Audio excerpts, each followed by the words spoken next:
शादी का मंडप पूरी तरह सजा हुआ था। मेहमान खाना खा रहे थे, ढोल नगाड़े बज रहे थे और दुल्हन सिया लाल जोड़े में मंडप में बैठी अपने दूल्हे का इंतजार कर रही थी। तभी अचानक उसके फ़ोन पर एक मैसेज आया, सिया, जिस लड़के से तुम शादी करने जा रही हो वो इस वक्त शहर में ही नहीं है। मैसेज पढ़ते ही सिया के हाथ से फ़ोन गिर गया। उसने तुरंत अपनी सहेली को बुलाया और पूछा, ये किसने भेजा? लेकिन अगले ही पल एक दूसरा मैसेज आया, अगर शादी रोकनी है तो मंडप के पीछे रखे लाल बैग को खोलो। सिया डरते हुए मंडप से उठी और पीछे गई। वहाँ सचमुच एक लाल बैग रखा था। उसने बैग खोला तो अंदर एक पुरानी फोटो, एक होटल की रसीद और एक छोटी सी चाबी थी। फोटो देखते ही उसके पैरों तले जमीन खिसक गई, क्योंकि फोटो में वही दूल्हा था, लेकिन उसके साथ खड़ी लड़की सिया की अपनी बड़ी बहन रानी थी, जिसकी मौत 5 साल पहले हो चुकी थी। सिया को समझ नहीं आ रहा था कि वह 5 साल पहले मर चुकी उसकी बहन की तस्वीर उसके होने वाले पति के साथ कैसे हो सकती है। तभी पीछे से उसकी माँ की आवाज़ आई, सिया, उस बैग को तुरंत बंद कर दो। सिया ने पलटकर देखा तो उसकी माँ का चेहरा बिल्कुल सफ़ेद पड़ चुका था। उसने पूछा, माँ, आप रानी दीदी को जानती थीं? तो फिर आपने मुझे कभी कुछ क्यों नहीं बताया? माँ ने जवाब देने के बजाय सिर्फ इतना कहा, आज जो कुछ भी होने वाला है उसके बाद शायद हमारा पूरा परिवार बदल जाएगा।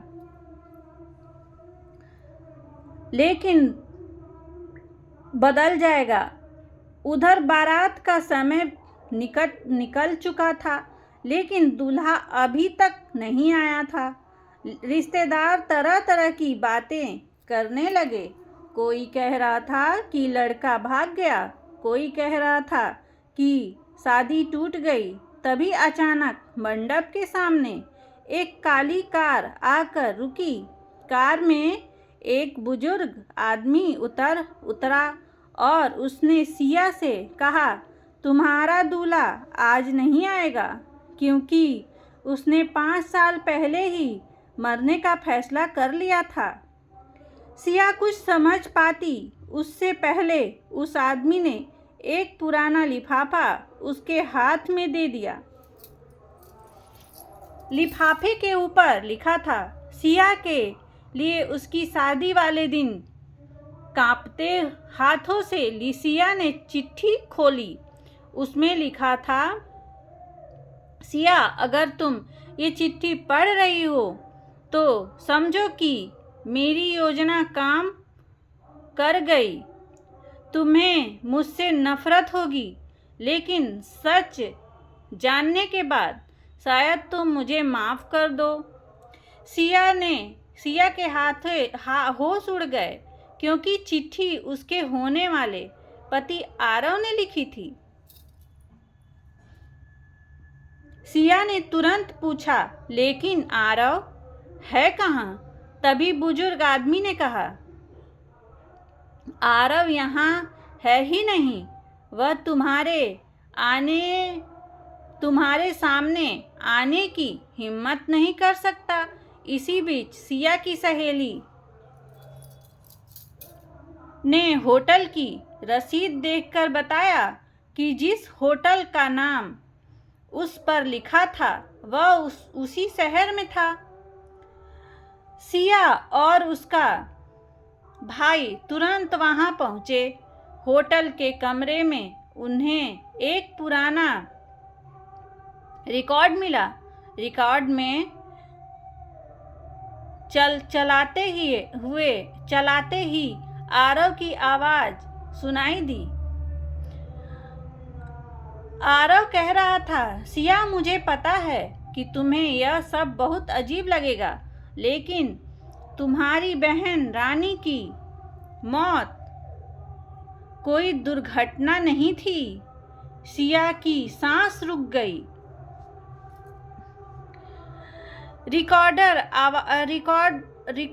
रिकॉर्डिंग में आरव ने बताया कि 5 साल पहले रानी को एक ऐसा राज पता चल गया था जिसे परिवार के कुछ लोग दुनिया से छुपाना चाहते थे।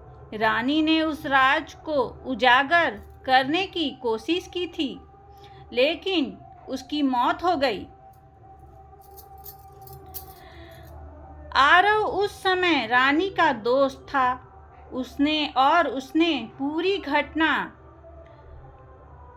अपनी आंखों से देखी थी, लेकिन वह अकेले कुछ नहीं कर सकता था। इसीलिए उसने 5 साल तक इंतजार किया और सिया से शादी करने का फैसला भी इसी वजह से किया था। सिया को गुस्सा आ गया। उसने कहा, तो क्या मेरी शादी सिर्फ एक चाल थी? तभी रिकॉर्डिंग में आरव की आवाज आई, नहीं सिया, तुम मेरी जिंदगी की सबसे सच्ची इंसान हो। लेकिन मैं तुम्हें सच बताए बिना तुम्हारे करीब नहीं आ सकता था। अगर मैं सीधे सच बताता तो तुम्हारी जान भी खतरे में पड़ सकती थी। अचानक कमरे का दरवाजा खुला। सिया की माँ वहाँ खड़ी थी। उसकी आंखों में आंसू थे। उसने कहा, अब इसे और छुपाने का कोई फायदा नहीं। सिया ने पूछा, माँ, रानी दीदी के साथ क्या हुआ था? माँ ने जो सच बताया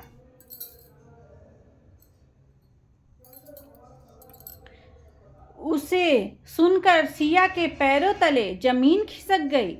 रानी ने अपनी मौत के कुछ दिन पहले परिवार की एक पुरानी संपत्ति से जुड़े दस्तावेज खोजे थे। उस संपत्ति का असली मालिक परिवार का कोई और व्यक्ति नहीं, बल्कि रानी और सिया के पिता थे। लेकिन कुछ लोगों ने फर्जी कागज बनाकर पूरी संपत्ति अपने नाम करने की कोशिश की थी। रानी ने उसका विरोध किया और उसी दौरान उसकी रहस्यमय मौत हो गई। आरव के पास इसका सबूत था, लेकिन वह सबूत 5 साल से एक ऐसी जगह छुपा था जिसका पता सिर्फ रानी को था। वही छोटी चाबी। सिया को अचानक लाल बैग याद आया। वह दौड़कर शादी वाले घर पहुंची और चाबी लेकर अपने पुराने घर के स्टोर रूम में गई। वहां एक पुराना लकड़ी का संदूक रखा था। चाबी लगाते ही संदूक खुल गया। अंदर दस्तावेज, तस्वीरें और एक वीडियो कैमरा रखा था। वीडियो में रानी दिखाई दे रही थी। वह कैमरे के सामने बैठकर कह रही थी, अगर कभी यह वीडियो सिया तक पहुँचे तो उसे कहना कि मैं उसे छोड़कर नहीं गई, मैं चाहती थी कि वो सुरक्षित रहे। सिया फूट फूट कर रोने लगी। लेकिन वीडियो के आखिरी में रानी ने एक ऐसी बात कही जिसने सबको चौंका दिया। और सिया, अगर तुम्हारी शादी आरव से हो रही है तो समझ लेना कि उसने अपना वादा निभाया। वीडियो बंद हो गया। उसी समय बाहर से गाड़ी रुकने की आवाज आई। सिया बाहर भागी। गाड़ी से आरव उतरा। सिया ने गुस्से और आंसुओं के बीच पूछा, तुमने मुझे इतना बड़ा झूठ क्यों बताया? बड़ा झूठ क्यों बताया? आरव ने कहा, क्योंकि तुम्हारी बहन ने मरने से पहले मुझसे कहा था कि जब तक मैं तुम्हें सुरक्षित न कर दूं तब तक तुम्हें कुछ मत बताना। सिया कुछ पल चुप रही। फिर उसने पूछा, तो आज शादी क्यों नहीं की? आरव मुस्कुराया और बोला, क्योंकि मैं तुम्हें ऐसी शादी देना चाहता था जिसमें तुम्हें सच्चाई पता ही न हो। सिया ने कहा, लेकिन मंडप में इतने लोग इंतजार कर रहे थे।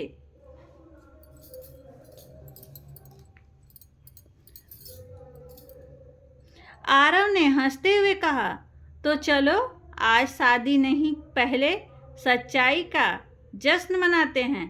सिया की आंखों में आंसू थे, लेकिन चेहरे पर मुस्कान आ गई। जब दोनों वापस मंडप में पहुंचे तो सभी लोग हैरान रह गए और सबसे बड़ा झटका तब लगा जब पुलिस भी वहां पहुंची और रानी की मौत से जुड़े पुराने मामले में दोषियों को गिरफ्तार कर लिया। सिया ने अपनी बहन की तस्वीर मंडप में रखी और धीरे से कहा, दीदी, आज तुम्हारा अधूरा सच पूरा हो गया। उस दिन सिया की शादी जरूर हुई, लेकिन उससे भी बड़ी बात यह थी कि 5 साल से दफन एक सच आखिर सबके सामने आ गया। और उस सबसे मज़ेदार बात, जिस शादी को सब लोग टूटती हुई शादी समझ रहे थे, वही शादी पूरे परिवार के सबसे बड़े राज का पर्दाफाश करने वाली बन गई। कभी कभी जिंदगी में सबसे बड़ा